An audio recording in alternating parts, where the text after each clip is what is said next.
आप और उनकी अहलिया दोनों चीफ जस्टिस साकिब ने, former chief justice Saqib Nisar के घर बैठे हुए थे, वहाँ ये गुफ्तगू हुई उनके भाई की शेख अमीन साहब उनकी अहलिया, चीफ जस्टिस साहब उनकी अहलिया, and then the brother came, और ये सात sort of family get together. जब वो गुस्सा खा गए उन्होंने कहा मैं तो सो मोटो लूंगा इसके ऊपर। जी जी। फिर नेक्स्ट डे मॉर्निंग जी नहीं, फिर उन्होंने कहा कि उसी वक्त उन्होंने कहा कि सेक्रेटरी हेल्थ को बुलाओ और सेक्रेटरी चीफ सेक्रेटरी को बुलाओ और मैं सो मोटो लूँगा। तो फिर हमने we had to excuse ourselves. वो इतना अनप्लेजेंट एनवायरनमेंट बन चुका था कि हमारे पास कोई चॉइस नहीं थी अदर देन एक्सक्यूजिंग आवरसेल्फ।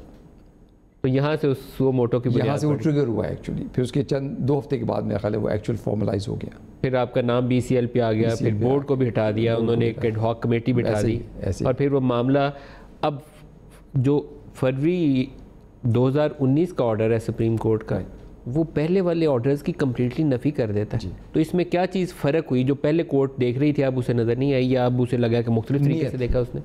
ये जो कोर्ट का बेंच था, मैं मतलब जिस आपने नीयत का लफ्ज़ इस्तेमाल, मैंने नीयत का लफ्ज़ इस्तेमाल किया बिकॉज उसमें बड़ा ऑब्वियस था कि it was all pre plan. उस दिन जो हमारी मीटिंग हुई, मतलब वो कोई ऐसा इत्तफाकन मीटिंग नहीं हो गई थी। I think it was all pre plan when you look back at it.